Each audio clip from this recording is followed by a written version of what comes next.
पद पंकज बंदन सिमरो अंगद दुख अमरदास गुर हृदय त्यावो गुर हृदय त्यावो श्री गुरु रामदास गुण गावो गुरु अर्जन विघ्नन के नाशक विघ्नन के नाशक हरे गोविंद शुभ मत पर काशक हर राय नमो कर जोरी नमो कर जोरी श्री हर कृष्ण मनाओ बहोरी तेग बहादुर परम कृपाला जी परम कृपाला श्री गुरु गोबिंद सिंह विशाल तारों तारा पारे पुन पुन सीसा जी पुन पुन सीसा बंदों बारे बारे जगदीसा जिसमें है अमृत ज्ञान है माणक भगत विराग गुरु ग्रंथ साहिब उदद बंदों कर अनुराग कहाँ बुद्ध प्रभु तुच्छ हमारी वर्ण सकै महिमा जो तिहारी हम ना सकत कर सिफत तुम्हारी आप लहो तुम कथा सुधारी ना सकत कर सिफत तुम्हारी आप लहो तुम कथा सुधारी सतनाम श्री वाहिगुरु साहिब जीओ दोहरा मोहम्मद शाह जब मर गयो दिल्ली पर गयो रोल रहो नजीबह खान ओ मुगल गाज दी बोल वाहिगुरू जी का खालसा वाहिगुरू जी की फतेह। महाराज दी साजी नवाजी होई गुरु रूप साध संगत जी आप जी गुरु घर दे विच संध्या दे दीवाना च हाजरी भर के गुरु महाराज श्री गुरु ग्रंथ साहब जी के दर्शन कर रहे हो। दर्शन परसिया गुरु के जन्म मरण दुख जाए। गुरु ग्रंथ साहब के दर्शनां नाल करोड़ां जन्मां दे पाप पुन्नां दे रूप च बदल जाते हैं। ऐसे दीन दयाल सतगुरु जी के चरणों च बैठे हो भागां वाले हो भाई। खालसे पंथ का इतिहास भाई साहब भाई रतन सिंह जी शहीद ने जो शहीद भाई मताब सिंह जी के पोतरे सन। भाई मताब सिंह जी के पुत्र राय सिंह के पुत्र रतन सिंह पंकू जिन्होंने एक कथा लिखी है। खालसे का अखीं वेख्या हड्डी बीत्या इतिहास बजुर्गों तो सुन के ये लिखिया है। इस तो वड्डा साडे कोल होर कोई इतिहास का सोमा भी नहीं है।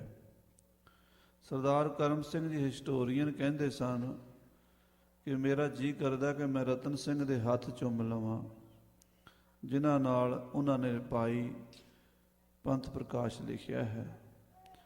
क्योंकि जे पंथ प्रकाश ना लिखिया जाता तो साडे कोल साडा इतिहास साडा विरसा होना ही नहीं सी। और जे गुरप्रताप सूरज ग्रंथ ना लिखिया जाता तो 10 गुरु साहिबां का इतिहास भी साडे कोल नहीं सी होना। इन्हां दोवां ग्रंथां दी कथा पुरातन समय तो संप्रदावां विच टकसालां विच निहंगां ਸਿੰਘਾਂ ਦੇ दलां विच गुरु घरां विच डेरियां विच हुंदी आ रही है। ਔਰ ਪਿਛਲੇ ਸਾਲ ਵੀ ਇਸ ਕਥਾ ਦਾ ਕੁਝ ਆਨੰਦ ਆਪਾਂ ਮਾਣਿਆ ਸੀ। ਰਹਿੰਦੇ ਭਾਗ ਨੂੰ ਐਤਕੀ ਵਿਚਾਰ ਰਹੇ ਹਾਂ। ਮੀਰ ਮਨੂੰ ਦਾ ਰਾਜ ਆ ਗਿਆ, ਸ਼ਾਹ ਨਵਾਜ਼ ਮਾਰਿਆ ਗਿਆ ਤੇ ਦੀਵਾਨ ਕੌੜਾ ਮੱਲ ਜੀ ਮੀਰ ਮਨੂੰ ਦੇ ਸਮੇਂ ਦੀਵਾਨ ਬਣ ਗਏ। ਦੀਵਾਨ ਜੀ ਲੱਗਦੇ ਵਸ ਪੂਰਾ ਸਿੱਖਾਂ ਦਾ ਹੀ ਪੱਖ ਲੈਂਦੇ ਸਨ, ਕਿਉਂਕਿ ਉਹ ਗੁਰੂ ਘਰ ਦੇ ਸਹਿਜਧਾਰੀ ਗੁਰਸਿੱਖ ਸਨ, ਗੁਰਬਾਣੀ ਦੇ ਪ੍ਰੇਮੀ ਸਨ। ਡਾਕਟਰ ਭਾਈ ਵੀਰ ਸਿੰਘ ਜੀ ਉਹਨਾਂ ਦੇ ਪਰਿਵਾਰ ਵਿੱਚੋਂ ਹੀ ਹੋਏ ਹਨ। ਮੀਰ ਮਨੂੰ ਨੇ ਪਹਿਲਾਂ ਸਿੱਖਾਂ ਨਾਲ ਬਹੁਤ ਸੁਲ੍ਹਾ ਰੱਖੀ ਹੈ। ਉਹ ਵੀ ਦੀਵਾਨ ਕੌੜਾ ਮੱਲ ਜੀ ਦੇ ਕਰਕੇ। ਜਿੰਨਾ ਚਿਰ ਕੌੜਾ ਮੱਲ ਜਿਉਂਦਾ ਰਿਹਾ, ਮੀਰ ਮਨੂੰ ਨੂੰ ਉਹਨੇ ਸਿੰਘਾਂ ਦਾ ਬੁਰਾ ਨਹੀਂ ਕਰਨ ਦਿੱਤਾ। ਜਦੋਂ ਵੀ ਕੋਈ ਇਹੋ ਜਿਹੀ ਗੱਲ ਬਣਦੀ ਸੀ, ਉਹ ਸਿੰਘਾਂ ਦੀ ਤੇ ਸਰਕਾਰ ਦੀ ਸੁਲ੍ਹਾ ਕਰਾ ਦਿੰਦਾ ਸੀ। ਉਸ ਵੇਲੇ ਅਹਿਮਦ ਸ਼ਾਹ ਅਬਦਾਲੀ ਦੂਜੀ ਵਾਰੀ ਹਿੰਦੁਸਤਾਨ ਤੇ ਚੜ੍ਹ ਆਇਆ। ਉਹਦਾ ਕਾਰਨ ਇਹ ਬਣਿਆ ਕਿ ਮੁਹੰਮਦ ਸ਼ਾਹ ਰੰਗੀਲਾ, ਦਿੱਲੀ ਦਾ ਮੁਗਲ ਬਾਦਸ਼ਾਹ ਜੋ ਔਰੰਗਜ਼ੇਬ ਦਾ ਪੜਪੋਤਰਾ ਸੀ, ਉਹ ਮਰ ਗਿਆ। ਔਰੰਗਜ਼ੇਬ ਦਾ ਇਹ ਪੜਪੋਤਰਾ ਮੁਹੰਮਦ ਸ਼ਾਹ ਰੰਗੀਲਾ ਕਹਿੰਦੇ ਬਈ ਬਹੁਤ ਨਸ਼ਈ ਐਬੀ ਬੰਦਾ ਸੀ, ਪਰ ਰਾਜ ਫਿਰ ਵੀ 35 ਸਾਲ ਹਿੰਦੁਸਤਾਨ ਤੇ ਕਰ ਗਿਆ। ਪਰ ਇਹਦੇ ਸਮੇਂ ਰਾਜ ਸੁੰਗੜਦਾ ਗਿਆ। ਪੰਜਾਬ 'ਚ ਸਿੱਖਾਂ ਨੇ, ਦੱਖਣ 'ਚ ਮਰਾਠਿਆਂ ਨੇ, ਤੇ ਮਥੁਰਾ ਤੇ ਭਰਤਪੁਰ ਰਾਜਸਥਾਨ ਵਿੱਚ ਜਾਟਾਂ ਨੇ, ਸਤਨਾਮੀਆਂ ਨੇ ਬਗਾਵਤਾਂ ਕਰ ਕਰਕੇ ਮੁਲਕ ਨੂੰ ਤਬਾਹ ਕਰ ਦਿੱਤਾ, ਖੋਹ ਲਿਆ ਮੁਗਲਾਂ ਕੋਲੋਂ। ਉਸੇ ਸਮੇਂ ਹੀ ਅਬਦਾਲੀ ਦਾ ਦਾਅ ਲੱਗਿਆ। ਗੁਰੂ ਕਲਗੀਧਰ ਜੀ ਨੇ ਇੱਕ ਵਾਰੀ ਬਚਨ ਕੀਤਾ ਸੀ ਕਿ ਸਿੰਘਾਂ ਨੇ ਪੁੱਛਿਆ ਭਾਈ ਦਇਆ ਸਿੰਘ ਜੀ ਨੇ ਕਿ ਮਹਾਰਾਜ ਖਾਲਸਾ ਥੋੜ੍ਹਾ ਹੈ, ਐਡੀ ਵੱਡੀ ਮੁਗਲਾਂ ਦੀ ਬਾਦਸ਼ਾਹੀ ਨੂੰ ਕਿਵੇਂ ਹਿਲਾਏਗਾ? ਤਾਂ ਕਲਗੀਧਰ ਪਾਤਸ਼ਾਹ ਨੇ ਕਿਹਾ ਸੀ, ਕਾਬਲ ਤੇ ਕੁੱਤਾ ਮੰਗਵਾਉਂ, ਉਨ ਤੇ ਇਨਕਾ ਨਾਸ ਕਰਾਉਂ। ਅਸੀਂ ਕਾਬਲ ਹੀ ਕੁੱਤਾ ਮੰਗਵਾਵਾਂਗੇ, ਉਹ ਇਹਨਾਂ ਮੁਗਲਾਂ ਦੀ ਜੜ ਪੁੱਟੇਗਾ। ਇਸ਼ਾਰਾ ਅਹਿਮਦ ਸ਼ਾਹ ਅਬਦਾਲੀ ਵੱਲ ਸੀ। ਹੁਣ ਅਬਦਾਲੀ ਆ ਗਿਆ। ਗੁਰੂ ਕਲਗੀਧਰ ਪਾਤਸ਼ਾਹ ਦੇ ਜੋਤੀ ਜੋਤ ਸਮਾਨ ਤੋਂ ਕੋਈ 45 ਸਾਲ ਬਾਅਦ ਇਹ ਘਟਨਾ ਵਾਪਰੀ ਹੈ। ਅਬਦਾਲੀ ਦਾ ਦੂਸਰਾ ਹਮਲਾ ਹੋਇਆ। ਅਬਦਾਲੀ ਬਹੁਤ ਭਾਰੀ ਫੌਜ ਲੈ ਕੇ ਆਇਆ। 1810 ਬਿਕਰਮੀ 1753 ਈਸਵੀ ਨੂੰ। ਉਦੋਂ ਉਹਦੇ ਆਉਣ ਦਾ ਕਾਰਨ ਬਣਿਆ ਕਿ ਦਿੱਲੀ ਦਾ ਬਾਦਸ਼ਾਹ ਮਰ ਚੁੱਕਾ ਸੀ। 4 ਵਜ਼ੀਰ ਸਨ ਹਿੰਦੁਸਤਾਨ ਦੇ, ਚਾਰੇ ਹੀ ਨਿਮਕ ਹਰਾਮੀ ਹੋ ਕੇ ਬਾਦਸ਼ਾਹ ਤੋਂ ਤਖਤ ਸੰਭਾਲਣ ਦੀ ਥਾਂ ਤੇ ਆਪਣੇ ਆਪਣੇ ਹਿੱਸੇ ਮੱਲਣ ਲੱਗ ਪਏ। ਮਨਸੂਰ ਅਲੀ ਸੀ ਵਜ਼ੀਰ, ਉਹਨੇ ਪੂਰਬ ਦਾ ਹਿੱਸਾ ਲਖਨਊ ਰਾਜਧਾਨੀ ਬਣਾ ਕੇ ਬਿਹਾਰ, ਪਟਨੇ ਤੱਕ, ਬੰਗਾਲ ਤੱਕ ਦਾ ਸਾਰਾ ਇਲਾਕਾ ਆਪਣੇ ਕਬਜ਼ੇ 'ਚ ਕਰ ਲਿਆ। ਦੂਸਰਾ ਨਿਜ਼ਾਮ ਅਲੀ ਸੀ, ਉਸਨੇ ਦੱਖਣ ਦੇ ਇਲਾਕਿਆਂ 'ਤੇ ਕਬਜ਼ਾ ਕਰ ਲਿਆ। ਜਿਹੜਾ ਨਜੀਬ ਦੌਲਾ ਸੀਗਾ, ਨਜੀਬ ਖਾਨ ਰੋਹੇਲਾ, ਉਹਨੇ ਦਿੱਲੀ ਦੇ ਤਖਤ 'ਤੇ ਕਬਜ਼ਾ ਕਰਨ ਦੀ ਠਾਣੀ, ਮੈਂ ਬਾਦਸ਼ਾਹ ਬਣ ਜਾਵਾਂ। ਉਹਨੇ ਅਹਿਮਦ ਸ਼ਾਹ ਅਬਦਾਲੀ ਨੂੰ ਸੱਦ ਲਿਆ। ਅਬਦਾਲੀ ਕਾਬਲ ਤੋਂ ਤੁਰਿਆ ਹੈ। ਇਹ ਸਾਧ ਸੰਗਤ ਜੀ ਗੱਲਾਂ ਵਾਰ-ਵਾਰ ਤਾਂ ਦੱਸਣੀਆਂ ਪੈਂਦੀਆਂ ਨੇ ਵੀ ਸੁਣ ਕੇ ਵੀ ਯਾਦ ਨਹੀਂ ਰਹਿੰਦੀਆਂ, ਕਾਰਨ ਪਹਿਲੀ ਵਾਰ ਸੁਣਨ ਨੂੰ ਮਿਲਦੀਆਂ। ਕੁਦਰਤੀ ਇਤਿਹਾਸ ਦੀ ਜਾਂ ਕੋਈ ਵੀ ਚੀਜ਼ ਹੈ, ਤੁਸੀਂ ਉਹਨੂੰ ਜੇ ਬਾਰ-ਬਾਰ ਸੁਣੋਗੇ ਤਾਂ ਦਿਮਾਗ ਵਿੱਚ ਬੈਠਦੀ ਹੈ। ਜਿਹੜੀਆਂ ਇਹੋ ਜਿਹੀਆਂ ਚੀਜ਼ਾਂ ਨੇ ਉਹ ਬਾਰ-ਬਾਰ ਪੜ੍ਹਨੀਆਂ ਪੈਂਦੀਆਂ, ਇਤਿਹਾਸ ਪੜ੍ਹਨਾ ਪੈਂਦਾ।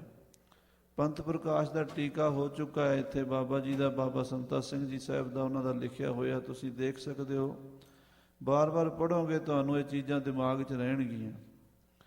ਕਿਵੇਂ ਕਿਵੇਂ ਹਿੰਦੁਸਤਾਨ ਦੀ ਰਾਜਨੀਤੀ ਦਾ ਪੰਥ ਦੇ ਇਤਿਹਾਸ ਉੱਤੇ ਅਸਰ ਪਿਆ ਹੈ, ਕੀ ਹਾਲਾਤ ਬਣੇ ਹਨ। ਹੁਣ ਜਦੋਂ ਦਿੱਲੀ ਦਾ ਤਖਤ ਸੁੰਝਾ ਪਿਆ ਹੈ, ਅਬਦਾਲੀ ਚੜ੍ਹ ਪਿਆ ਉੱਧਰੋਂ, ਮੀਰ ਮਨੂੰ ਰਸਤੇ 'ਚ ਪੈਂਦਾ, ਲਾਹੌਰ ਵਿੱਚ ਬੈਠਾ। ਸਿੱਖਾਂ ਦਾ ਕੇਂਦਰ ਵੀ ਲਾਹੌਰ ਹੈ। ਇੱਥੇ ਉਸ ਹਾਲਾਤ ਦਾ ਅਸਰ ਜ਼ਰੂਰੀ ਪੈਣਾ ਸੀਗਾ। ਸਿੰਘਾਂ ਨੂੰ ਇਹਦਾ ਫਾਇਦਾ ਵੀ ਹੋਇਆ ਤੇ ਸ਼ਹੀਦੀਆਂ ਵੀ ਹੋਈਆਂ। ਉਹ ਕਥਾ ਪੰਥ ਪ੍ਰਕਾਸ਼ ਦਾ ਹਿੱਸਾ ਹੈ। ਭਾਈ ਰਤਨ ਸਿੰਘ ਜੀ ਲਿਖ ਰਹੇ, ਸੁਣੋ ਪਿਆਰ ਨਾਲ, ਆਖੋ ਸਤਿਨਾਮ ਸ੍ਰੀ ਵਾਹਿਗੁਰੂ ਸਾਹਿਬ ਜੀ। ਸਤਿਨਾਮ ਸ੍ਰੀ ਵਾਹਿਗੁਰੂ ਸਾਹਿਬ ਜੀ। ਦੋਹਰਾ ਮੁਹੰਮਦ ਸ਼ਾਹ ਜਬ ਮਰ ਗਇਓ ਦਿੱਲੀ ਪਰ ਗਇਓ ਰੋਲ। ਜਦੋਂ ਮੁਹੰਮਦ ਸ਼ਾਹ ਰੰਗੀਲਾ ਮਰ ਗਿਆ, ਦਿੱਲੀ 'ਚ ਰੌਲਾ ਪੈ ਗਿਆ ਵੀ ਬਾਦਸ਼ਾਹ ਕੌਣ ਬਣੇਗਾ।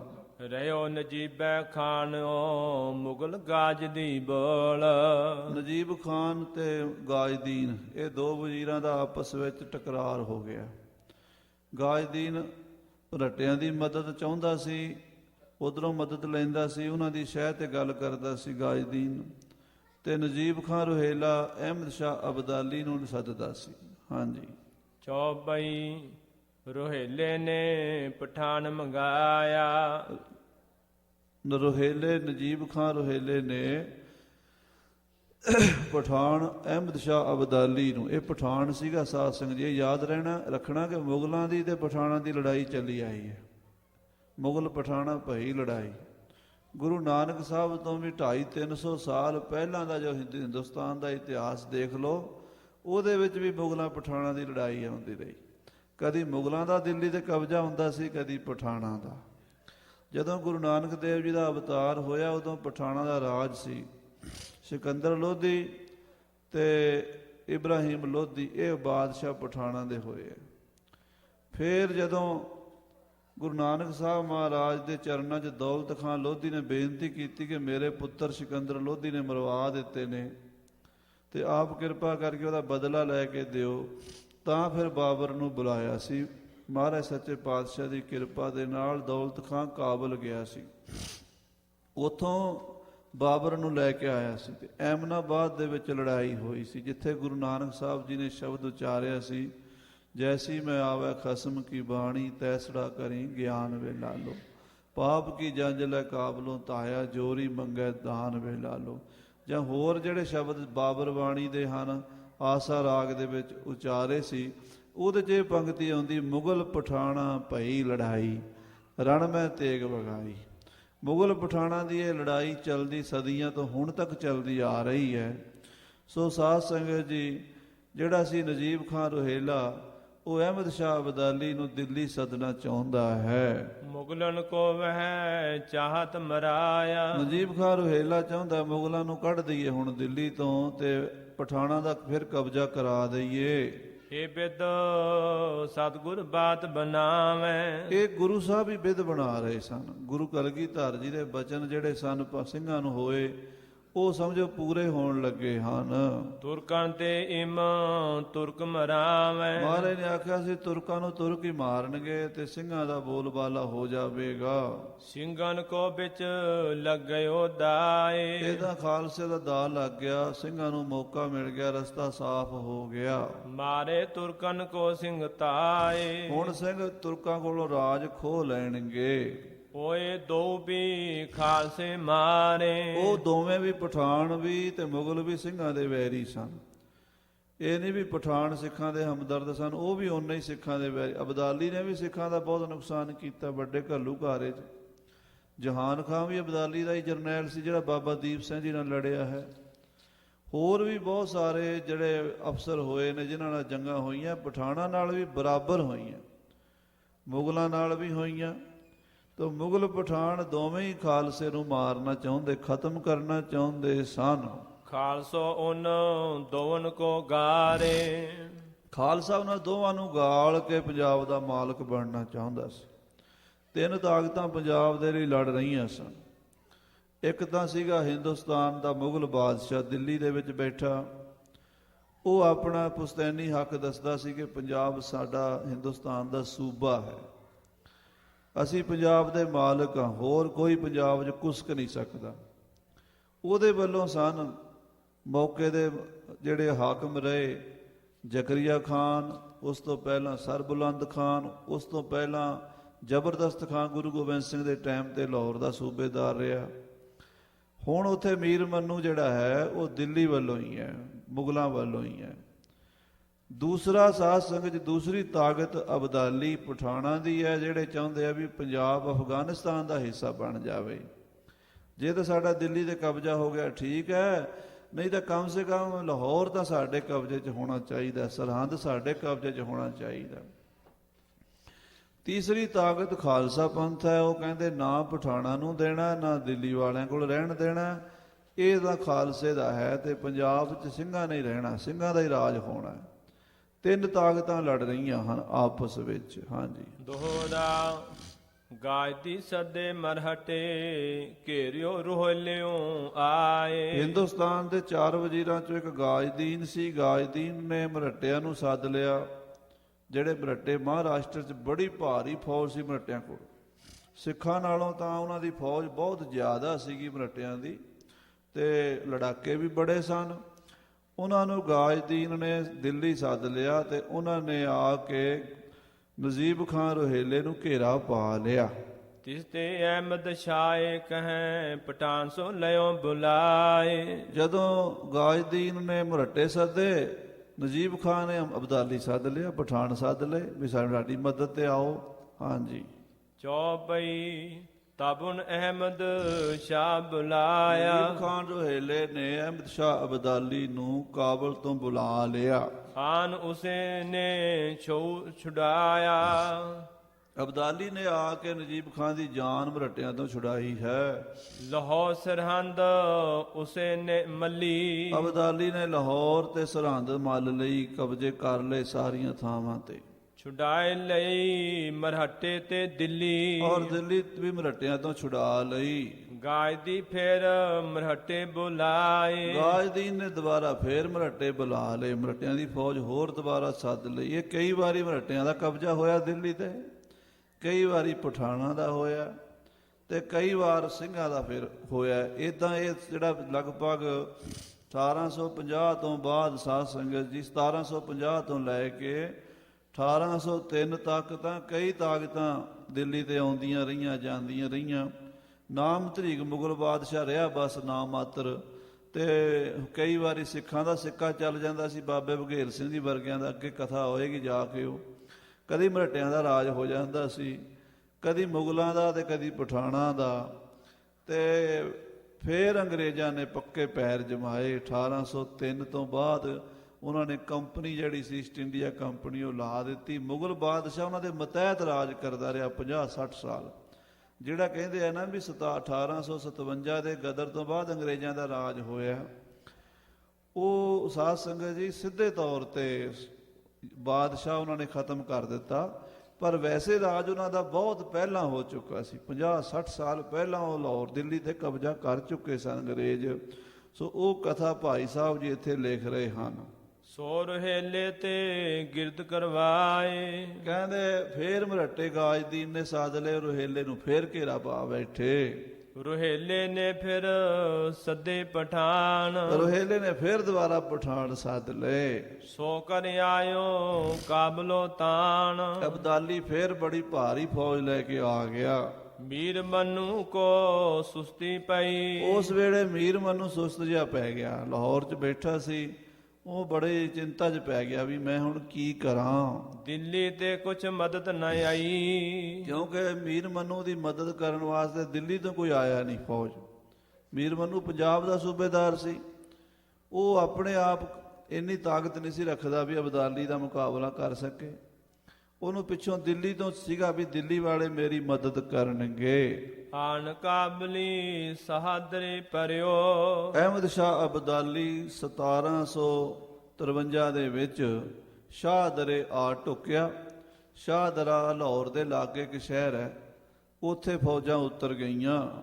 ਵਿੱਚ ਲਾਹੌਰ ਕੌੜਾ ਮਲ ਅੜਿਓ। ਤੇ ਕੌੜਾ ਮਲ ਲਾਹੌਰ ਦੇ ਵਿੱਚ ਜਿਹੜਾ ਦੀਵਾਨ ਸੀਗਾ ਉਹ ਬੜਾ ਸੂਰਮਾ ਸੀ, ਗੁਰੂ ਕਾ ਪਿਆਰਾ ਪ੍ਰੇਮੀ ਸਿੱਖ ਸੀਗਾ। ਉਹ ਅੜ ਗਿਆ, ਅਬਦਾਲੀ ਦੇ ਨਾਲ ਮੁਕਾਬਲਾ ਕਰਨ ਲਈ ਤਿਆਰ ਹੋ ਗਿਆ। ਤਿੰਨ ਸਿੰਘਨ ਕੋ ਲਿਖਿਓ ਬਨਾਈ। ਦੀਵਾਨ ਕੌੜਾ ਮਲ ਨੇ ਖਾਲਸੇ ਨੂੰ ਚਿੱਠੀ ਲਿਖੀ। ਹਮ ਤੁਮ ਹਿੰਦੂ ਇੱਕ ਗੁਰ ਪਾਈ। ਦੀਵਾਨ ਕੌੜਾ ਮਲ ਕਹਿਣ ਲੱਗੇ ਆਪਾਂ ਸਾਰੇ ਗੁਰੂ ਕੇ ਸਿੱਖ ਹਾਂ, ਹਿੰਦੂ ਸਿੱਖ ਗੁਰੂ ਨੂੰ ਮੰਨਦੇ ਹਾਂ। ਦੀਨ ਮਜਮ ਕੀ ਬਾਤ ਸੁਨਾਈ। ਦੀਨ ਮਜਬ ਦਾ ਯੁੱਧ ਹੈ ਤੇ ਸਾਡੀ ਅਬਦਾਲੀ ਨਾਲ ਟੱਕਰ ਹੋਣੀ ਹੈ। ਗਿਲਜਨ ਕੋ ਤੁਮ ਦੇਹੁ ਹਟਾਈ। ਖਾਲਸਾ ਜੀ ਜਿਹੜੇ ਪਠਾਨ ਚੜ੍ਹ ਕੇ ਆ ਰਹੇ ਨੇ ਇਹ ਸਾਡੇ ਦੁਸ਼ਮਣ ਨੇ ਤੇ ਤੁਹਾਡੇ ਮਿੱਤਰ ਨਹੀਂ। ਜੇ ਇਹਨਾਂ ਨੇ ਪੰਜਾਬ ਤੇ ਕਬਜ਼ਾ ਕਰ ਲਿਆ ਤਾਂ ਇਹਨਾਂ ਨੇ ਪੰਜਾਬ ਦੀ ਇੱਜ਼ਤ ਮਿੱਟੀ 'ਚ ਰੋਲ ਦੇਣੀ ਹੈ ਤੇ ਆਪਾਂ ਇਕੱਠੇ ਹੋ ਕੇ ਅਬਦਾਲੀ ਨੂੰ ਭਜਾ ਦਈਏ। ਦਇਓ ਖਰਚ ਕੋ ਸਿੱਕਾ ਦਾਰੂ। ਦੀਵਾਨ ਕੌੜਾ ਮੱਲ ਕਹਿਣ ਲੱਗਾ, ਖਰਚੇ ਵੱਲੋਂ ਤੁਸੀਂ ਨਾ ਘਬਰਾਓ, ਜਿੰਨਾ ਅਸਲਾ ਚਾਹੀਦਾ ਸਾਡੇ ਕੋਲੋਂ ਲਓ।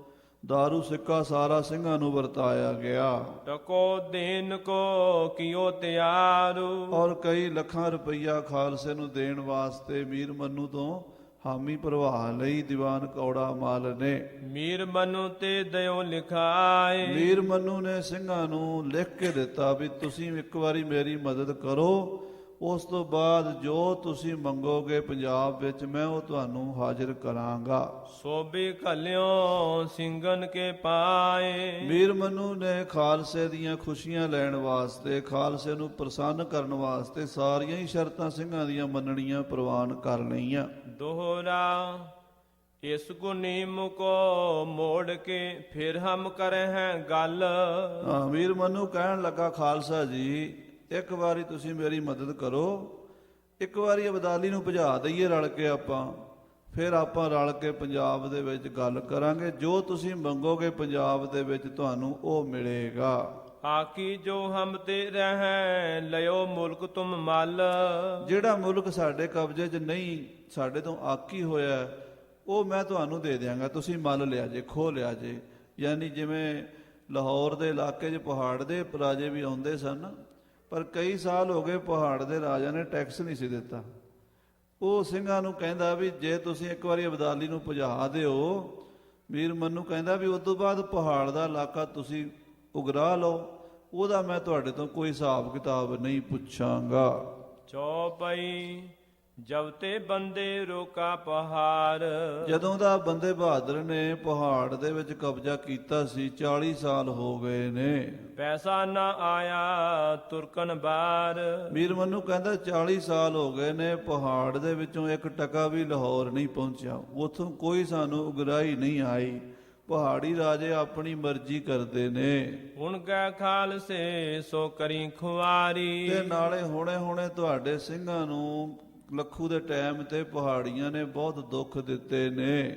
ਮੁਲਕ ਮੱਲੋ ਤੁਮ ਸੱਤੇ ਧਾਰੀ। ਸਿੰਘੋ ਅੱਜ ਤੋਂ ਬਾਅਦ ਮੈਂ ਤੁਹਾਨੂੰ ਪੱਕਾ ਲਿਖ ਕੇ ਦੇਣ ਨੂੰ ਤਿਆਰ ਹਾਂ, ਤੁਸੀਂ ਪਹਾੜ ਦਾ ਇਲਾਕਾ ਮੱਲ ਲਓ, ਮੈਂ ਤੁਹਾਡੇ ਰਾਹ ਵਿੱਚ ਰੋੜਾ ਨਹੀਂ ਅਟਕਾਵਾਂਗਾ, ਬਲਕਿ ਤੁਹਾਡੀ ਮਦਦ ਕਰਾਂਗਾ। ਮੀਰ ਮੰਨੂ ਨੇ ਆਪਣੀ, ਜਦੋਂ ਕਿਸੇ ਨੂੰ ਗਾਂ ਹੋਵੇ ਨਾ, ਕਹਿੰਦੇ ਸਿਆਣੇ ਕਹਿੰਦੇ ਗਾਂ ਭਨਾਵੇ ਜਿਉਂ, ਜਦੋਂ ਬੰਦੇ ਨੂੰ ਲੋੜ ਪਈ ਹੋਵੇ ਤੇ ਉਹ ਸਾਰੇ ਕੰਮ, ਸਾਰੀਆਂ ਸ਼ਰਤਾਂ ਮੰਨਣ ਨੂੰ ਤਿਆਰ ਹੁੰਦਾ। ਮੀਰ ਮੰਨੂ ਕਹਿੰਦਾ ਵੀ ਸਿੰਘੋ ਤੁਸੀਂ ਮੇਰੀ ਮਦਦ ਕਰ ਦਿਓ, ਉਹਦੇ ਬਦਲੇ 'ਚ ਮੈਂ ਤੁਹਾਨੂੰ ਪਹਾੜ ਦਾ ਇਲਾਕਾ ਲਿਖ ਕੇ ਦੇ ਦਿਆਂਗਾ। ਤੁਸੀਂ ਪਹਾੜੀ ਰਾਜਿਆਂ ਕੋਲੋਂ ਰਾਜ ਖੋਹ ਲਓ ਜਾਂ ਉਹਨਾਂ ਦੇ ਕੋਲੋਂ ਟੈਕਸ ਲੈ ਲਓ, ਇਹ ਤੁਹਾਡੀ ਮਰਜ਼ੀ ਹੈ। ਉਹ ਤੁਹਾਡਾ ਜਿਹੜਾ ਖਜ਼ਾਨਾ, ਜਿਹੜਾ ਪਹਾੜ ਦਾ ਲੱਖਾਂ ਰੁਪਈਆਂ ਦੀ ਆਮਦਨ ਹੈ, ਉਹ ਸਾਰੀ ਸਿੱਖਾਂ ਨੂੰ ਮਿਲੇਗੀ।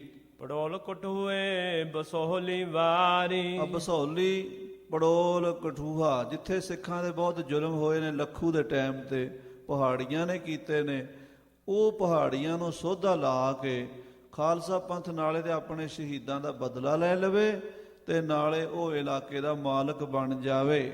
ਲਿਹੋ ਬਦਲੇ ਤੁਮ ਦੂਨ ਪੀਸਾਰੀ। ਤੁਸੀਂ ਪਹਾੜ ਦੀ ਦੂਣ ਤੋਂ, ਜੰਮੂ ਤੋਂ, ਸਾਰੇ ਰਾਜਿਆਂ ਤੋਂ ਬਦਲੇ ਲੈ ਸਕਦੇ ਹੋ ਸਿੰਘੋ। ਉਗਰਾਹੀਏ ਪੈਸਾ ਜਿਤੋਂ ਪੰਜਾਬ। ਜਿੰਨਾ ਪੰਜਾਬ ਦਾ ਇਲਾਕਾ ਤੁਸੀਂ ਉਗਰਾਹਣਾ ਚਾਹੁੰਦੇ ਹੋ, ਮਾਇਆ ਟੈਕਸ ਤੁਸੀਂ ਲੈ ਸਕਦੇ ਹੋ। ਹੈ ਪਹਾੜਨ ਮੈਂ ਇਤਨੋ ਤਾਬ। ਜਿੰਨਾ ਪਹਾੜ ਦੇ ਵਿੱਚ ਮਾਲ ਮੱਤਾ ਸਭ ਸਿੰਘਾਂ ਦਾ। ਔਰ ਮੈਂ ਤੁਹਾਨੂੰ ਇਹ ਜਾਣਕਾਰੀ ਦਿੰਦਾ ਹਾਂ ਕਿ ਪਹਾੜ ਦੀ ਉਗਰਾਹੀ ਨਾਲ ਹੀ ਪੰਥ ਮਰਦਾ ਨਹੀਂ ਭੁੱਖਾ।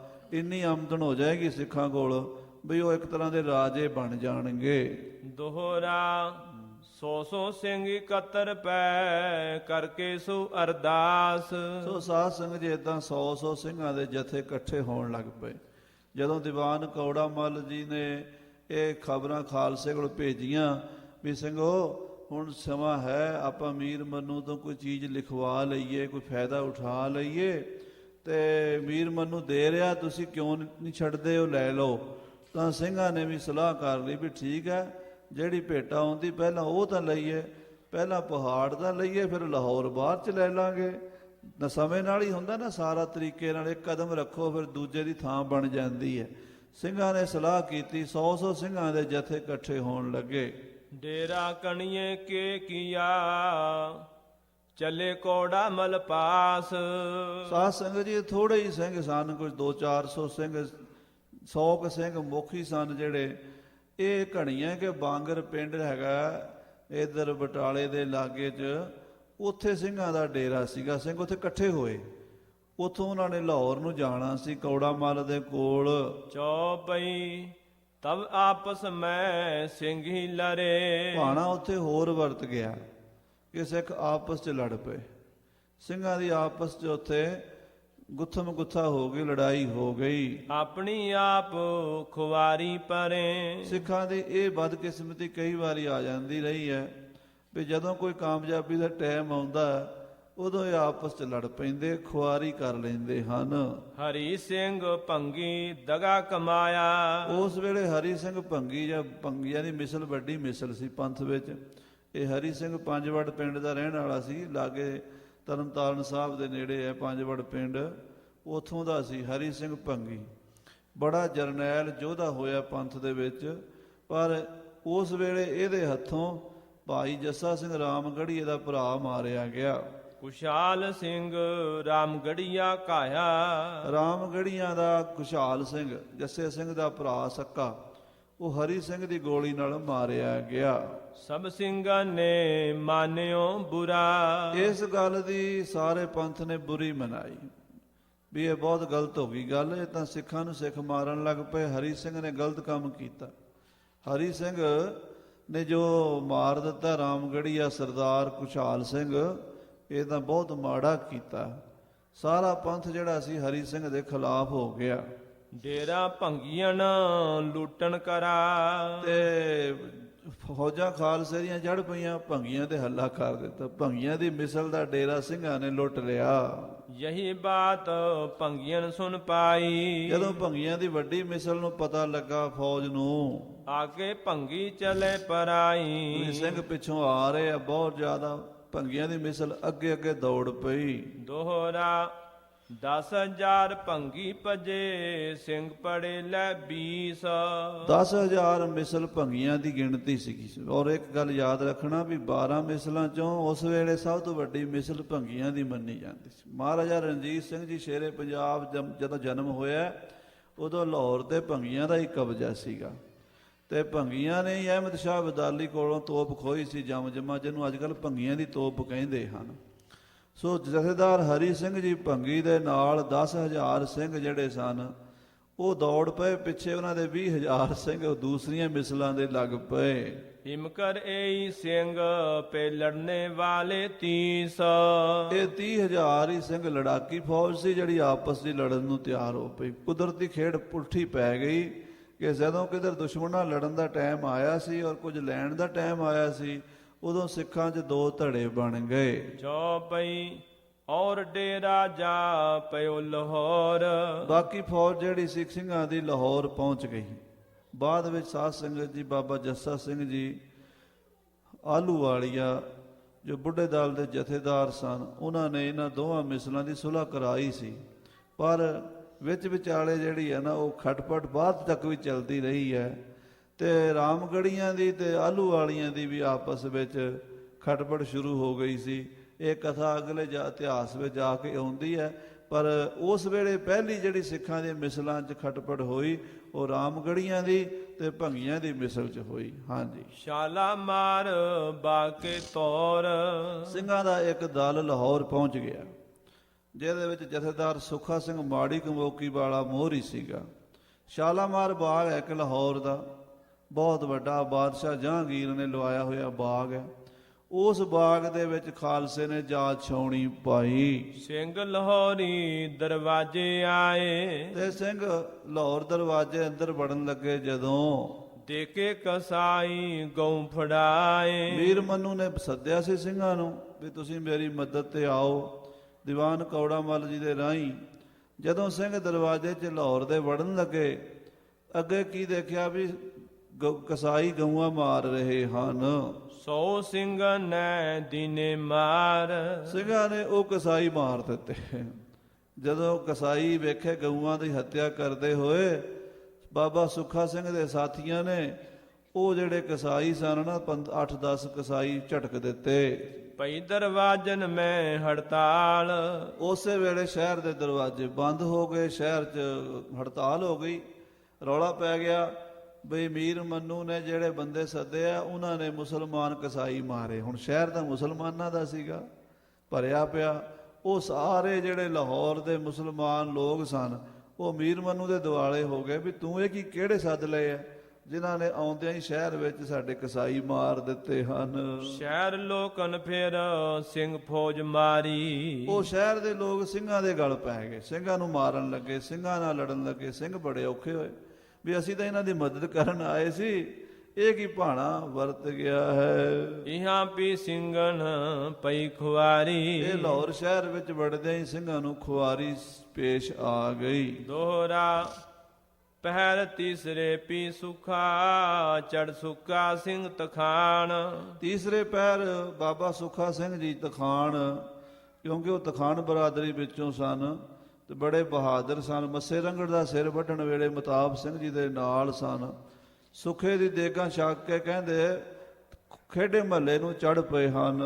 ਸਿਆਮ ਸਿੰਘ ਕੋ ਪਾਲਕੋ ਕੰਬੋ ਮੜੀ ਵਾਣ ਮਾੜੀ ਵਾਣ। ਸਿਆਮ ਸਿੰਘ ਜੀ ਜੋ ਨਾਰਲੇ ਵਾਲੇ ਹੋਏ ਆ ਪੰਥ ਦੇ ਪੁਰਾਣੇ ਜਰਨੈਲ, ਉਹਨਾਂ ਦੇ ਪਾਲਕ ਪੁੱਤਰ ਸਨ। ਸ਼ਾਮ ਸਿੰਘ ਨੇ ਹੀ ਬਾਬਾ ਸੁੱਖਾ ਸਿੰਘ ਜੀ ਨੂੰ ਨਵਾਬ ਕਪੂਰ ਸਿੰਘ ਜੀ ਕੋਲ ਲਿਆ ਕੇ ਅੰਮ੍ਰਿਤ ਛਕਾਇਆ ਸੀ ਔਰ ਇਹ ਬੜੇ ਬਹਾਦਰ ਯੋਧੇ ਬਣਾਇਆ ਸੀਗਾ, ਪੁੱਤਰ ਦੀ ਤਰ੍ਹਾਂ ਪਾਲਿਆ ਸੀ। ਸ਼ਾਮ ਸਿੰਘ ਨਾਰਲੀ ਵਾਲੇ ਦਾ ਪਾਲਕ, ਮਾੜੀ ਕੰਬੋਕੀ ਦਾ ਰਹਿਣ ਵਾਲਾ ਸੁੱਖਾ ਸਿੰਘ। ਇਹ ਤਾਂ ਲਿਖ ਰਹੇ ਆ ਭਾਈ ਸਾਹਿਬ ਜੀ ਵੀ ਸੁੱਖਾ ਸਿੰਘ 4 ਹੋਏ ਹੈ।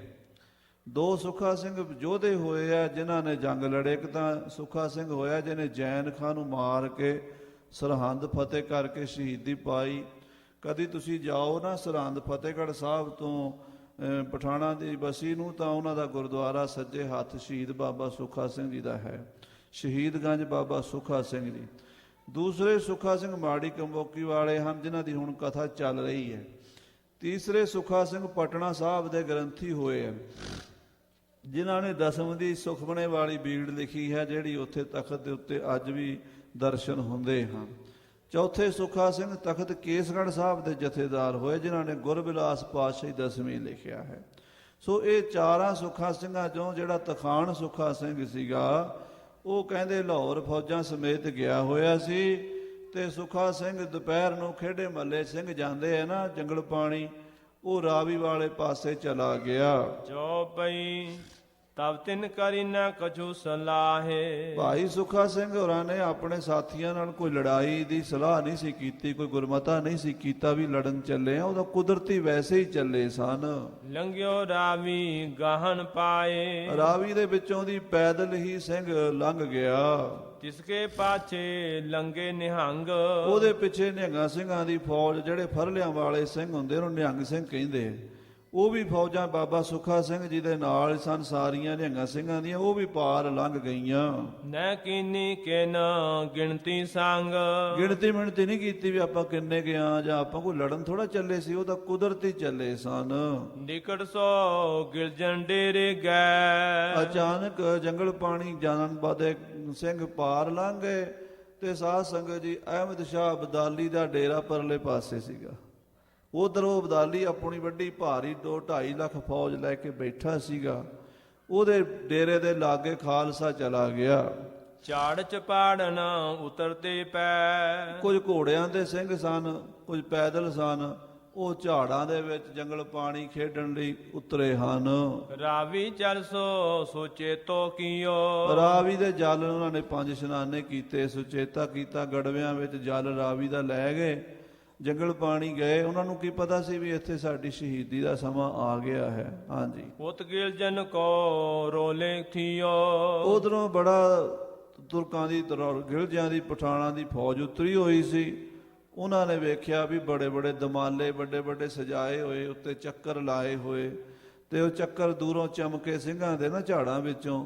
ਪਹਿਲਾਂ ਤੇ ਪਠਾਣ ਜਿਹੜੇ ਉਹ ਡਰ ਗਏ ਵੀ ਪਤਾ ਨਹੀਂ ਕੀ ਬਲਾਵਾਂ ਆ ਗਈਆਂ। ਫਿਰ ਉਹਨਾਂ ਨੂੰ ਪਤਾ ਲੱਗਾ ਵੀ ਇਹ ਤਾਂ ਹਿੰਦੁਸਤਾਨੀਆਂ ਦੀ ਫੌਜ ਹੈ, ਕਹਿੰਦੇ ਇਹ ਹਿੰਦੂਆਂ ਦੀ ਫੌਜ ਹੈ। ਹਾਂਜੀ। ਹੁਣ ਜਾਣਿਓ ਦਲ ਆਵੇਂ ਚਲਾ। ਉਹਨਾਂ ਨੇ ਸੋਚਿਆ ਵੀ ਇਸ ਹਿੰਦੁਸਤਾਨੀ ਫੌਜ ਮੀਰ ਮੰਨੂ ਦੀ ਫੌਜ ਸਾਡੇ ਨਾਲ ਲੜਨ ਆ ਰਹੀ ਹੈ। ਇਸ ਤੋਂ ਪਹਿਲਾਂ ਸਾਧ ਸੰਗਤ ਜੀ ਅਬਦਾਲੀਆਂ ਨਾਲ ਸਿੰਘਾਂ ਦਾ ਟਾਕਰਾ ਨਹੀਂ ਸੀ ਹੋਇਆ ਕਦੀ। ਉਹਨਾਂ ਦੀ ਬੋਲੀ ਸਿੱਖਾਂ ਨੂੰ ਨਹੀਂ ਸੀ ਸਮਝ ਆਉਂਦੀ, ਸਿੱਖਾਂ ਦੀ ਉਹਨਾਂ ਨੂੰ ਨਹੀਂ ਸੀ ਆਉਂਦੀ। ਇਹ ਪਹਿਲੀ ਸਿੰਘਾਂ ਦੀ ਸਮਝੋ ਅਬਦਾਲੀ ਦੀ ਫੌਜ ਨਾਲ ਰਾਵੀ ਦੇ ਕਿਨਾਰੇ ਤੇ ਲਾਹੌਰ ਦਰਿਆ ਸ਼ਾਹ ਦਰੇ ਦੇ ਲਾਗੇ ਭੇਟ ਹੋਈ, ਮੁਲਾਕਾਤ ਹੋਈ ਖਾਲਸੇ ਦੀ। ਉਹ ਦੇਖਣ ਲਾਗਿਓ ਹੈ ਖਲਾ। ਉਹ ਅਬਦਾਲੀ ਖਲੋ ਕੇ ਦੇਖਣ ਲੱਗਾ। ਜਦੋਂ ਅਬਦਾਲੀ ਨੂੰ ਜਾ ਕੇ ਦੱਸਿਆ ਨਾ ਵੀ ਦੇਖੋ ਜੀ ਸਿੱਖ ਕੋਈ ਦਲ ਆ ਰਿਹਾ, ਕੋਈ ਫੌਜ ਆ ਰਹੀ ਹੈ ਘੋੜਿਆਂ ਤੇ, ਅਹਿਮਦ ਸ਼ਾਹ ਦਿਲ ਖਤਰੋ ਪਇਓ। ਅਬਦਾਲੀ ਡਰ ਗਿਆ ਦੇਖ ਕੇ ਵੀ ਇਹ ਕੌਣ ਆ ਗਏ ਨੇ। ਕਿਛ ਦਿਲ ਮੈਂ ਤਿਸ ਤੀਰ ਨਾ ਤਰਿਓ। ਉਹਨੇ ਹੌਸਲਾ ਨਹੀਂ ਕੀਤਾ, ਜਾਂਦਾ ਟਿਕ ਜਾਂਦਾ ਵੀ ਕੋਈ ਗੱਲ ਨਹੀਂ, ਨੇੜੇ ਆਉਂਦੇ ਪਤਾ ਕਰਦੇ ਕੌਣ ਆਏ ਨੇ। ਉਹਨੇ ਲੜਾਈ ਦੀ ਪਹਿਲਾਂ ਹੀ ਤਿਆਰੀ ਕਰ ਲਈ। ਖਤਰਾ ਹੋ ਗਿਆ ਨਾ, ਜਿਵੇਂ ਕੋਈ ਆ ਰਹੇ ਆ ਲੜਨ ਵਾਸਤੇ, ਕਿਤੇ ਸਾਡਾ ਨੁਕਸਾਨ ਨਾ ਕਰ ਦੇਣ। ਅਬਦਾਲੀ ਪਹਿਲਾਂ ਹੀ ਹਥਿਆਰ ਕਾਇਮ ਕਰਕੇ ਖਲੋ ਗਿਆ। ਤੁਰਕ ਘੋੜੇ ਪੈ ਪਇਓ ਸਵਾਰ। ਉਸੇ ਵੇਲੇ ਅਬਦਾਲੀ ਘੋੜੇ ਤੇ ਸਵਾਰ ਹੋ ਗਿਆ। ਉਹਨੇ ਲੜਾਈ ਦਾ ਬਿਗਲ ਵਜਾ ਦਿੱਤਾ। ਆਗੇ ਕੀਨੇ ਦਸਤੇ ਚਾਰ। ਚਾਰ ਦਸਤੇ ਉਹਨੇ ਫੌਜ ਦੇ ਸਿੰਘਾਂ ਨਾਲ ਲੜਨ ਨੂੰ ਅੱਗੇ ਭੇਜ ਦਿੱਤੇ। ਕਹਿਓ ਓਨ ਹੰਪੇ ਹਿੰਦ ਆਈ। ਤੇ ਉਹ ਪਠਾਣੀ ਕੀ ਕਹਿੰਦੇ ਸੀ, ਪਠਾਨ ਉਹਨਾਂ ਨੂੰ ਕੀ ਪਤਾ ਵੀ ਇਹ ਸਿੱਖ ਨੇ ਜਾਂ ਖਾਲਸੇ ਨੇ ਜਾਂ ਕੌਣ ਨੇ। ਉਹ ਕਹਿੰਦੇ ਹਿੰਦੂ ਆ ਗਏ, ਹਿੰਦੂ ਆ ਗਏ, ਹਿੰਦੁਸਤਾਨੀ ਫੌਜ, ਇਹ ਸਾਡੇ ਤੇ ਹਿੰਦੁਸਤਾਨੀ ਫੌਜ ਆ ਗਈ ਹੈ। ਕਬ ਪਹੁੰਚੋ ਨਟ ਕਾਬਲ ਜਾਈ। ਅਬਦਾਲੀ ਕਹਿੰਦਾ ਜੇ ਹਿੰਦੁਸਤਾਨ ਦੀ ਇੰਨੀ ਫੌਜ ਆ ਗਈ ਇਹ ਮਾਰ ਦੇਗੀ ਸਾਨੂੰ, ਪਤਾ ਨਹੀਂ ਆਪਾਂ ਕਦੋਂ ਕਾਬਲ ਜਾਵਾਂਗੇ, ਪਹੁੰਚਾਂਗੇ ਜਿਉਂਦੇ। ਜੇ ਇਹਨਾਂ ਨੂੰ ਮਾਰ ਲਓ ਤਾਂ ਠੀਕ ਹੈ। ਫੜ ਸ਼ਮਸ਼ੇਰੈ ਸਨਮੁਖ ਹੋਇਓ। ਅਬਦਾਲੀ ਦੇ ਸਿਪਾਹੀ ਪਠਾਨ ਤਲਵਾਰਾਂ ਲੈ ਕੇ, ਬਰਛੇ ਬੰਦੂਕਾਂ ਲੈ ਕੇ ਸਿੰਘਾਂ ਨਾਲ ਲੜਨ ਨੂੰ ਤਿਆਰ ਹੋ ਗਏ। ਜਾ ਸਿੰਘਣ ਸੋ ਮੋਹਰੋਂ ਢੋਇਓ। ਉਹਦੀ ਫੌਜ ਨੇ, ਉਹਨਾਂ ਦੇ ਪਠਾਨਾਂ ਨੇ ਸਿੰਘਾਂ ਦਾ ਅੱਗਾ ਰੋਕ ਲਿਆ। ਦੋਹਰਾ ਸਿੰਘ ਸੋ ਥੋੜੇ ਥੇ ਲੰਗੇ, ਰਹਿ ਥੋੜੇ ਡੇਰੇ ਮਾਹੇ। ਥੋੜੇ ਜੇ ਸਿੰਘ ਰਾਵੀ ਪਾਰ ਲੰਗੇ ਸਨ ਤੇ ਥੋੜੇ ਜੇ ਪਿੱਛੇ ਡੇਰੇ ਵਿੱਚ ਸਨ। ਕਿਸੇ ਦਾ ਵੀ ਲੜਾਈ ਕਰਨ ਦਾ ਕੋਈ ਇਰਾਦਾ ਨਹੀਂ ਸੀ। ਉਹ ਲੜਨ ਵਾਸਤੇ ਨਹੀਂ, ਉਹਦਾ ਜੰਗਲ ਪਾਣੀ ਗਏ ਸਨ। ਕਿਛ ਨੱਠੇ ਕਿਛ ਗੈਲ ਗਏ, ਚੰਗੇ ਜੋ ਗਨਾਏ। ਜਿਹੜੇ ਚੰਗੇ ਚੋਣਵੇਂ ਯੋਧੇ ਸਨ ਉਹ ਉੱਥੇ ਪਹੁੰਚੇ ਸਨ ਦੌੜ ਕੇ। ਚੌਪਈ ਸੁਖਾ ਸਿੰਘ ਫੌਜ ਆਵਤ ਜਾਨੀ। ਹੁਣ ਸੁਖਾ ਸਿੰਘ ਨੇ ਦੇਖਿਆ ਸਾਹਮਣੇ ਦੁਸ਼ਮਣ ਦੀ ਫੌਜ ਆ ਰਹੀ ਹੈ, ਸਾਡੇ ਨਾਲ ਲੜਨ ਵਾਸਤੇ ਆ ਰਹੀ ਹੈ। ਹਾਂਜੀ, ਸੰਗ ਆਪਣੇ ਥੋੜੀ ਮਾਨੀ। ਮੇਰੇ ਨਾਲ ਜਿਹੜੀ ਫੌਜ ਹੈ ਥੋੜੀ ਹੈ, ਸਿੰਘ ਥੋੜੇ ਸਵਾਏ ਹਨ, ਆਟੇ 'ਚ ਲੂਣ ਵੀ ਨਹੀਂ ਹਨ। ਤਬ ਉਨ ਮੈਂ ਮਨ ਮੈਂ ਕਿਉ ਵਿਚਾਰ। ਸੁਖਾ ਸਿੰਘ ਸੋਚਾਂ 'ਚ ਪੈ ਗਿਆ, ਵਿਚਾਰ ਕਰਨ ਲੱਗਾ। ਆਪਣੇ ਮਨ ਵਿੱਚ ਉਸਨੇ ਵਿਚਾਰ ਕੀਤੀ। ਛਬੀ ਭਾਂਤ ਅਬ ਪਈ ਲਚਾਰ।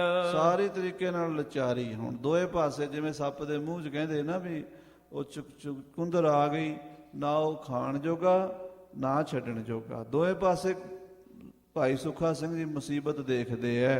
ਜੋ ਮੈਂ ਇਨ ਸੋ ਕਰੋਂ ਲੜਾਈ। ਸੁਖਾ ਸਿੰਘ ਸੋਚਦਾ ਜੇ ਮੈਂ ਇਸ ਅਬਦਾਲੀ ਦੀ ਇੰਨੀ ਫੌਜ ਦਾ ਮੁਕਾਬਲਾ ਕਰਾਂ, ਲੜਾਈ ਕਰਾਂ, ਤੋ ਇਨ ਸੋ ਵੈਨ ਹੈ ਵਾਰੇ ਆਈ। ਅਸੀਂ ਥੋੜੇ ਆ, ਇਹਨਾਂ ਦੇ ਵਾਰੇ ਨਹੀਂ ਆਉਣ ਲੱਗੇ।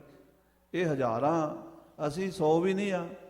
ਥੋੜੇ ਸਿੰਘ ਸਨ, ਉਹ ਤਾਂ ਵਿਚਾਰੇ ਜੰਗਲ ਪਾਣੀ ਗਏ ਸੀ। ਬਰਛੇ ਤਲਵਾਰਾਂ ਉਹਨਾਂ ਦੇ ਗਾਤਰੇ ਸਨ, ਵੱਡੇ ਸ਼ਸਤਰ ਵੀ ਨਹੀਂ ਨਾਲ ਹੋਣੇ। ਬਹੁਤੇ ਸ਼ਸਤਰ ਉਹ ਹੀ ਰੱਖਦੇ ਸਨ, ਜਾਂ ਗੜਵਾ ਜਾਂ ਬਰਛਾ ਜਾਂ ਤਲਵਾਰ ਢਾਲ। ਇੰਨਾ ਕੁ ਤਾਂ ਹਰ ਇੱਕ ਸਿੱਖ ਸਿਪਾਹੀ ਕੋਲ ਹੁੰਦਾ ਸੀਗਾ। ਬਾਕੀ ਹੋਰ ਲੰਮੇ ਹਥਿਆਰ ਬੰਦੂਕਾਂ ਵਗੈਰਾ ਉਸ ਵੇਲੇ ਨਹੀਂ ਸਨ। ਹਾਂਜੀ, ਇਹ ਆਟਾ ਹਮ ਹਿੱਸਾ ਲੋਣ। ਇਹ ਆਟੇ ਦੀ ਤਰ੍ਹਾਂ ਜ਼ਿਆਦਾ ਨੇ, ਅਸੀਂ ਲੂਣ ਦੀ ਤਰ੍ਹਾਂ ਥੋੜੇ ਹਾਂ। ਲੜਕਾ ਮਰਨ ਪਲੋ ਕਹਿ ਕੌਣ। ਜੇ ਮੈਂ ਇੱਥੇ ਲੜ ਕੇ ਮਰ ਗਿਆ, ਲੋਕਾਂ ਨੇ ਕਹਿਣਾ ਕੋਈ ਸਿਆਣੀ ਗੱਲ ਤਾਂ ਨਹੀਂ ਕੀਤੀ।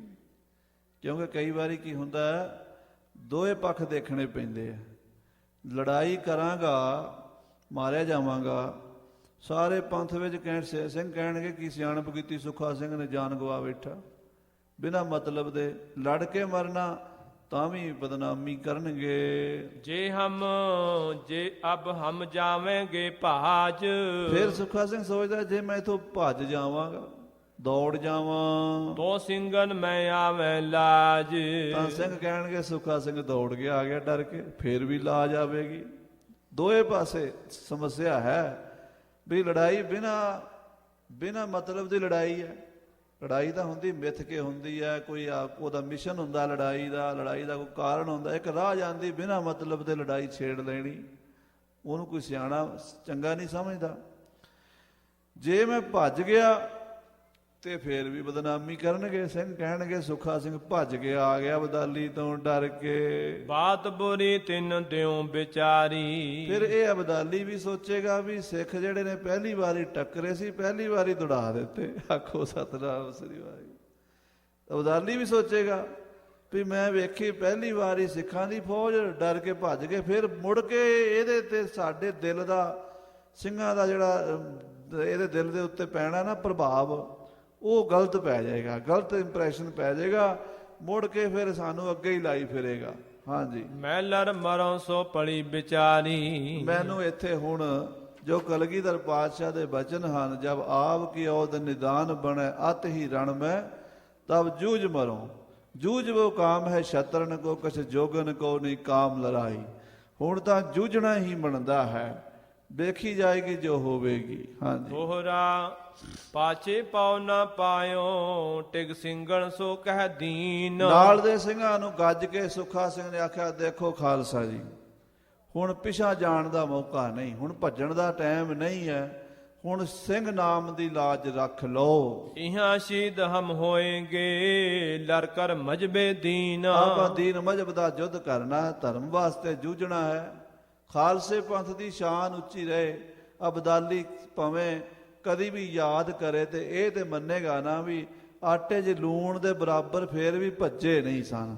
ਤੇ ਕੱਲ ਨੂੰ ਜਦੋਂ ਸਿੰਘ ਦਿਖਾਈ ਦਿਆ ਕਰਨਗੇ ਅਬਦਾਲੀ ਡਰਿਆ ਕਰੇਗਾ, ਤੇ ਜੇ ਆਪਾਂ ਡਰ ਕੇ ਭੱਜ ਗਏ ਫਿਰ ਅਬਦਾਲੀ ਚੌੜਾ ਹੋ ਕੇ ਸਿੰਘਾਂ ਦੇ ਪਿੱਛੇ ਪਿਆ ਕਰੇਗਾ। ਇਹ ਗੱਲ ਬਾਬਾ ਸੁੱਖਾ ਸਿੰਘ ਜੀ ਆਪਣੇ ਸਾਥੀਆਂ ਨੂੰ ਕਹਿ ਰਹੇ ਹਨ। ਚੌਪਈ ਕਹਿਓ ਸੁੱਖਾ ਸਿੰਘ ਸਾਥ ਨਿਵਾਰ। ਸਾਥੀਆਂ ਨੂੰ ਸੁੱਖਾ ਸਿੰਘ ਇਉਂ ਬੋਲਿਆ, ਜਿਨ ਜਿੰਦ ਰੱਖਣੀ ਮੁੜ ਜਾਹੋਂ ਪਾਰ।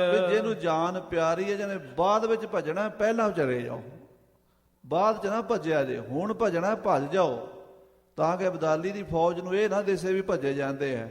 ਹੁਣ ਤੁਸੀਂ ਚਲੇ ਜਾਓ, ਉਹ ਆ ਰਹੇ ਅਮੀਲਕ ਦੇ ਉੱਤੇ, ਤੇ ਅਸੀਂ ਜਾ ਕੇ ਉਹਨਾਂ ਨਾਲ ਲੜਾਂਗੇ। ਸਿੰਘਨ ਕਹਿਓ ਹਮ ਕਿਮ ਨਠ ਜਾਹੀ। ਨਾਲ ਦੇ ਸਿੰਘ ਕਹਿਣ ਲੱਗੇ, ਬਾਬਾ ਸੁੱਖਾ ਸਿੰਘ ਜੀ, ਅਸੀਂ ਕਿੱਥੇ ਨੱਠ ਕੇ ਜਾਣਾ? ਸਾਥ ਤੁਹਾਡੇ ਸੁਨਹਿਰੋਂ ਖਾਹੀ। ਅਸੀਂ ਤੁਹਾਡੇ ਸੁਨਹਿਰੇ ਦੇ ਵਿੱਚ ਖਾਂਦੇ। ਸੁਨਹਿਰੇ ਦਾ ਮਤਲਬ ਹੁੰਦਾ ਇੱਕੋ ਬਾਟੇ 'ਚ ਛਕਣਾ।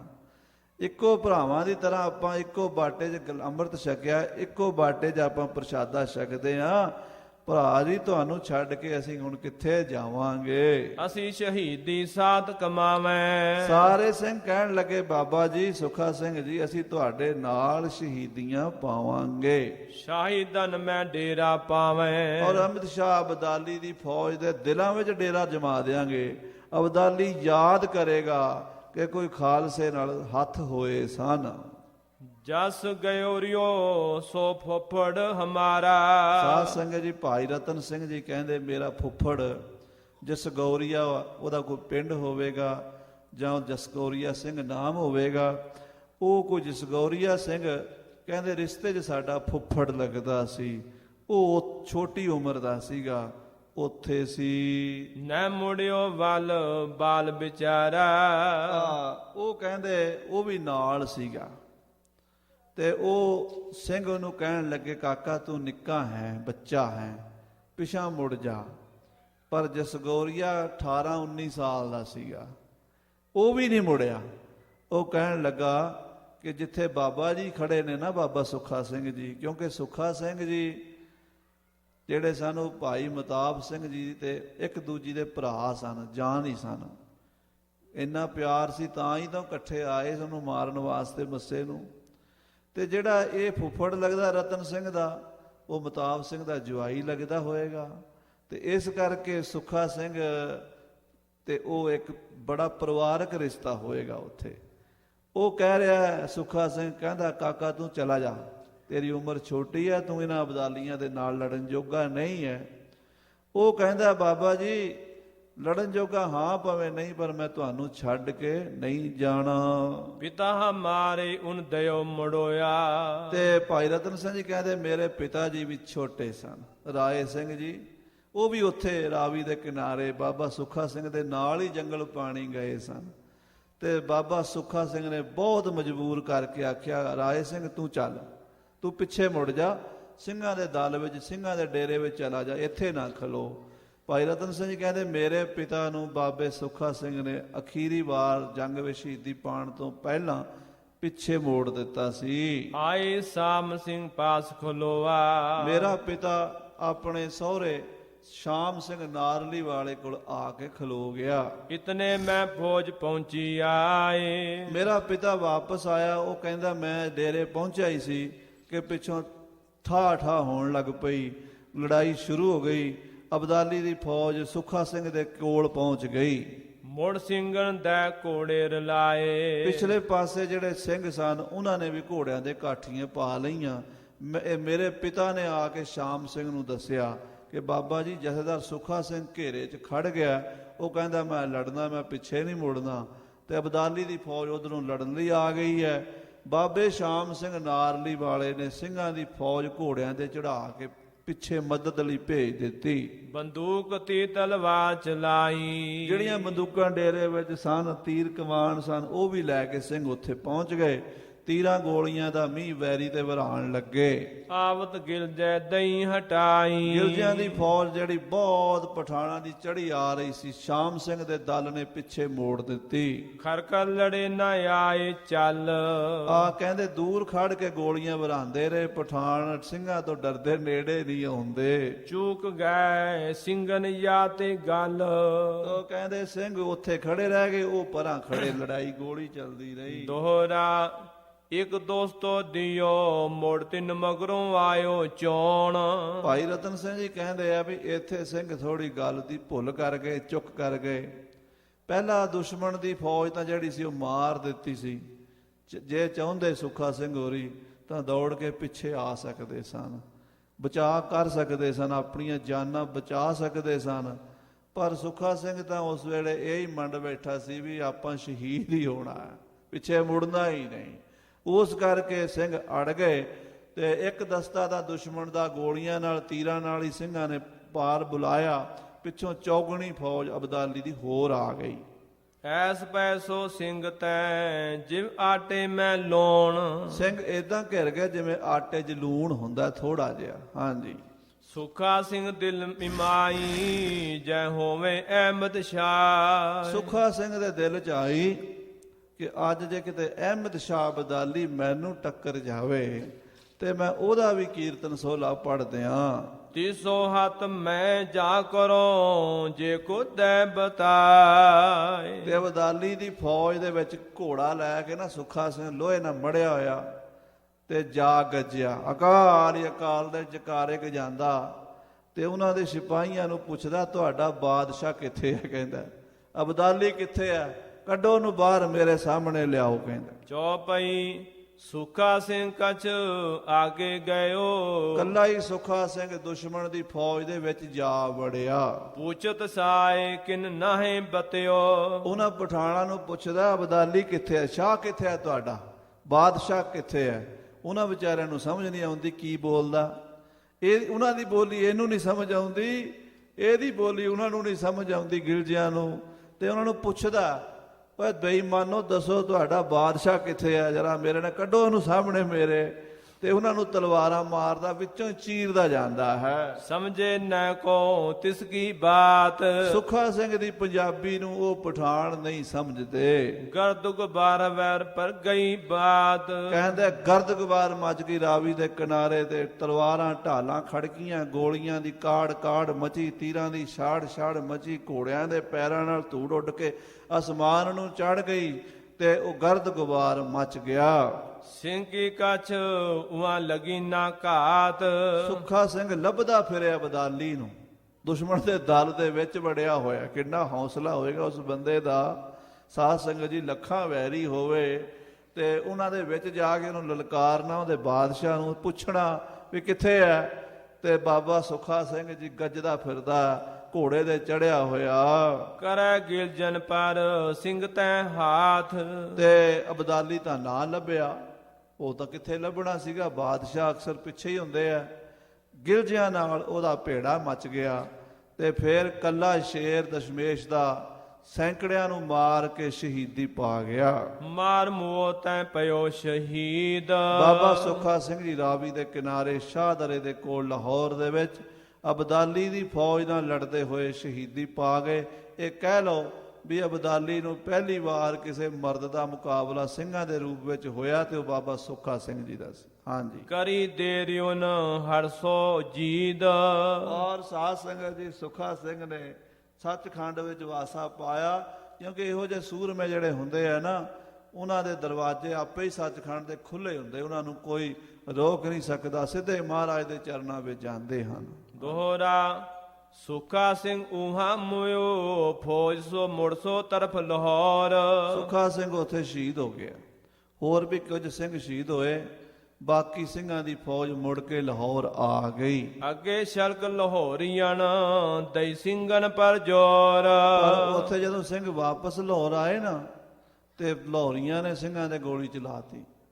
ਉਹ ਜਿਹੜੇ ਲਾਹੌਰੀਏ ਜਿਨ੍ਹਾਂ ਦੀ ਮਦਦ ਲਈ ਸਿੱਖ ਉਤਰੇ ਸਨ, ਮੀਰ ਮੰਨੂ ਦੀ ਫੌਜ ਦੀ ਮਦਦ ਲਈ, ਉਹ ਮੀਰ ਮੰਨੂ ਦੇ ਸ਼ਹਿਰ ਵਾਲਿਆਂ ਨੇ ਜਾਂ ਫੌਜੀਆਂ ਨੇ, ਜਿਹੜੇ ਮੀਰ ਮੰਨੂ ਦੀ ਫੌਜ ਸੀ, ਉਹਨਾਂ ਨੇ ਸਿੱਖਾਂ ਤੇ ਗੋਲੀ ਚਲਾ ਦਿੱਤੀ। ਚੌਪਈ ਜਬਤ ਵੱਲ ਸਿੰਘਨ ਪਈ ਮਾਰੀ। ਇਹਨਾਂ ਦੋਹਾਂ ਪਾਸਿਆਂ ਤੋਂ ਸਿੰਘਾਂ ਨਾਲ ਖੁਆਰੀ ਹੋਈ, ਪਰੇਸ਼ਾਨੀ ਹੋਈ, ਮਾੜੀ ਹੋਈ।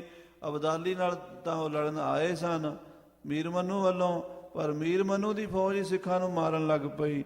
ਸਿੱਖ ਸੋਚਾਂ 'ਚ ਪੈ ਗਏ ਵੀ ਕੀ ਕਰੀਏ। ਤਬ ਖਾਲਸੇ ਕੋ ਪਈ ਖੁਆਰੀ। ਖਾਲਸੇ ਨੂੰ ਬੜੀ ਖੁਆਰੀ ਹੋਈ ਦੋਹਾਂ ਪਾਸਿਆਂ ਤੋਂ। ਤਬ ਖਾਲਸੋ ਆਏ ਡੇਰੇ ਅੜਾ। ਬਾਬਾ ਸ਼ਾਮ ਸਿੰਘ ਜੀ ਦੇ ਕੋਲ ਆ ਗਏ ਸਾਰੇ ਸਿੰਘ। ਰਾਤ ਪਵਾਈ ਹੋ ਕੇ ਖੜਾ। ਰਾਤ ਨੂੰ ਸਿੰਘਾਂ ਨੇ ਵਿਚਾਰਾਂ ਕੀਤੀਆਂ। ਦੋਹਰਾ ਰਾਤ ਪੜੀ ਸਿੰਘ ਸਬਨ ਗਨ ਕੀਓ ਡੇਰੋ ਮਾਝੇ ਵੱਲ। ਸਿੰਘਾਂ ਨੇ ਆਖਿਆ ਆਪਾਂ ਕੀ ਲੈਣਾ ਇਹਨਾਂ ਮੀਰ ਮੰਨੂ ਤੋਂ, ਆਪਾਂ ਇਹ ਵੀ ਮਾਰਦੇ ਆ ਗੋਲੀਆਂ, ਉਧਰੋਂ ਦੁਸ਼ਮਣ ਮਾਰਦਾ ਹੈ। ਸਾਡਾ ਮਿੱਤਰ ਤੇ ਨਾ ਮੀਰ ਮੰਨੂ ਹੈ ਤੇ ਨਾ ਬਦਾਲੀ ਹੈ, ਇਹਨਾਂ ਨੂੰ ਲੜਨ ਮਰਨ ਦਈਏ ਆਪਸ ਵਿੱਚ, ਆਪਾਂ ਇੱਥੋਂ ਚੱਲੀਏ। ਸਿੰਘਾਂ ਨੇ ਰਾਤ ਨੂੰ ਬਾਬਾ ਸ਼ਾਮ ਸਿੰਘ ਜੀ ਜਥੇਦਾਰ ਨਾਰਲੇ ਵਾਲੇ ਦੀ ਜਥੇਦਾਰੀ ਵਿੱਚ ਲਾਹੌਰ ਤੋਂ ਮਾਝੇ ਦੇਸ਼ ਨੂੰ ਚਾਲੇ ਪਾ ਦਿੱਤੇ। ਤੁਰਕ ਦੋ ਬੇਈਮਾਨ ਹੈ ਲੁੱਟ ਖਾਓ ਦੋਨ ਰਲ। ਅਬਦਾਲੀ ਵੀ ਦੁਸ਼ਮਣ ਸਾਡਾ, ਮੀਰ ਮੰਨੂ ਵੀ ਸਾਡਾ ਦੁਸ਼ਮਣ, ਦੋਵੇਂ ਬੇਈਮਾਨ ਨੇ।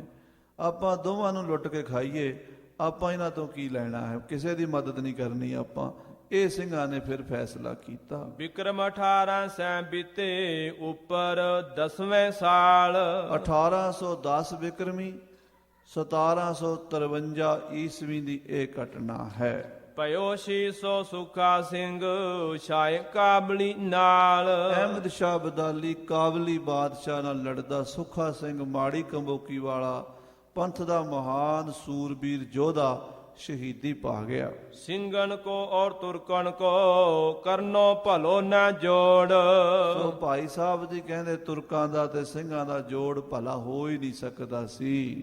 ਤਬ ਹੀ ਬਿਦ ਖੋਟੀ ਪਵੈ ਦੇਵੇ ਚੰਡੀ ਤੋ। ਕਹਿੰਦੇ ਜੇ ਜੁੜਨ ਲੱਗਦੇ ਸਦੇ ਚੰਡੀ ਤੋੜ ਦਿੰਦੀ ਸੀਗੀ ਕੁਦਰਤ ਵੱਲੋਂ। ਚੰਡੀ ਭਾਵ ਜੰਗ ਦੀ ਸ਼ਕਤੀ ਜਿਹੜੀ ਖਾਲਸੇ ਦੇ ਗਾਤਰੇ ਪਾਈ ਹੈ ਸ੍ਰੀ ਸਾਹਿਬ, ਇਹ ਕਿੱਥੇ ਰਹਿਣ ਦਿੰਦੀ ਹੈ। ਸ਼ੇਰਾਂ ਨੂੰ ਕਦੀ ਭੇਡਾਂ ਦੇ ਵਾੜੇ 'ਚ ਰਹਿਣਾ ਬੜਾ ਮੁਸ਼ਕਲ ਹੈ, ਉਹ ਵੱਖਰੇ ਉਹ ਵੱਖਰੇ। ਉਹ ਤੁਰਕਾਂ ਦੀ ਕੂਟਨੀਤੀ, ਇਧਰ ਖਾਲਸੇ ਦਾ ਸੱਚ ਦਾ ਪਹਿਰਾ, ਲੜਾਈ ਆਪਸ ਵਿੱਚ ਹੁੰਦੀ ਰਹੀ।